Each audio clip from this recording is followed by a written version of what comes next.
Pittsburgh Steelers at home this week, 4-2 record after a big road win, taking on the Jacksonville Jaguars, who roll in at 5-2. Perfectly timed. The execution is there. The one hitch, ball out. Okay, they needed a little help for their fourth win. Who doesn't? What Jacksonville needs this week for win number 6, make sure Pittsburgh doesn't put up double-digit points. Yeah, that's the only time they've lost this year, when their O has failed to put up 10+.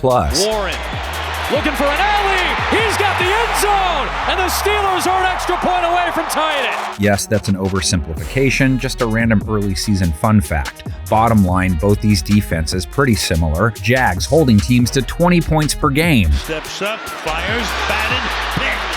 Oluokun comes up with the interception off the deflection, and Oluokun will take the ball. They are celebrating as if he is in there, and the official says he is. Steelers defense residing very nearby at 21.2. Steelers bringing more pressure. Highsmith came around the edge, and Stafford goes down. Jacksonville's offense has a little easier time finding the paint, though. Not prolific, mind you, just more often than Pittsburgh's.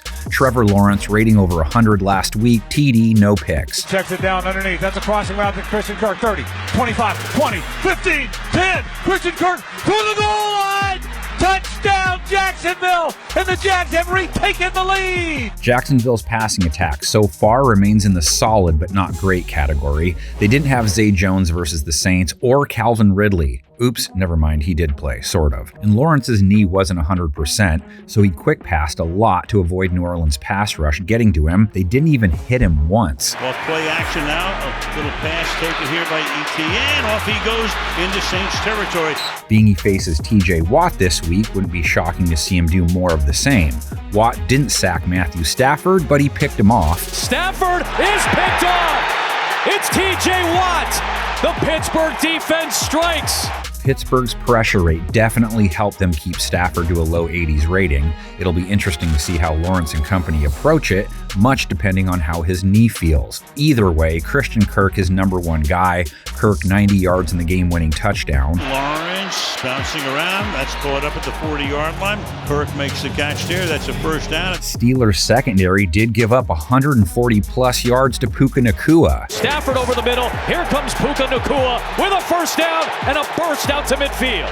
But they held Cooper Kupp to 29 yards on 2 catches, 7 targets. Stafford, tough throw on the move for Kupp, incomplete. As much attention as Pittsburgh's defense will pay to Lawrence, they will have to pay just as much to Travis Etienne. Jags are really a run-first offense at the moment. Etienne leads the league in rushing attempts, 2 TDs rushing last week. They toss it to the left to Etienne. He's got some running with 15, 10, 5, toward the pylon. Touchdown! Travis Etienne scores again. He was under 4 yards per carry, though, and he's been under that mark 3 of his last 4 games. The Steelers gave up 4.4 a run to LA. They've given up 4.9 per run to running backs in 2023. So here is Darrell Henderson, the former third-round pick of the Rams, and he's into Steelers territory. Pittsburgh's offense now, it's a pass-first outfit. If it can lead them to 24 points again, they become really hard to beat. Pickett's looking there for Pickens, back shoulder, executed to perfection. Pittsburgh's record in 2023, 4-0 in games they ring up 17+. And now that they have Deontay Johnson, maybe the city of Pittsburgh will table its invasion plans on Canada. Kenny Pickett, armed with Johnson and George Pickens, didn't look half bad versus LA. 230 yards, a rating near 100, over 9 yards per attempt. Pickett, he's got Deontay Johnson with a move and a broken tackle into the red zone. On 3rd and 8, a big gainer for Johnson.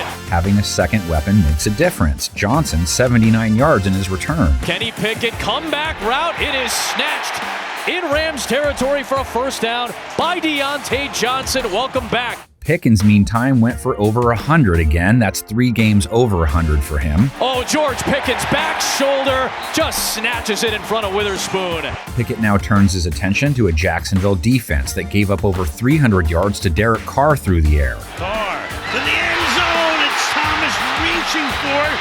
Is he out of bounds or inbounds? Touchdown is the call. But it wasn't a wide receiver who hurt the Jaguars. It was checkdowns to Alvin Kamara. They played Carr tough in the big picture, yards per attempt in the 5s, and versus New Orleans' top wide receiver Chris Olave, only 7 catches on 15 targets. They sport an 83.5 rating against wideouts this season. Throws it across the middle, incomplete. Trying to hit a live A at about the 19-yard line, but Koyesade Oluokun was there to help break it up.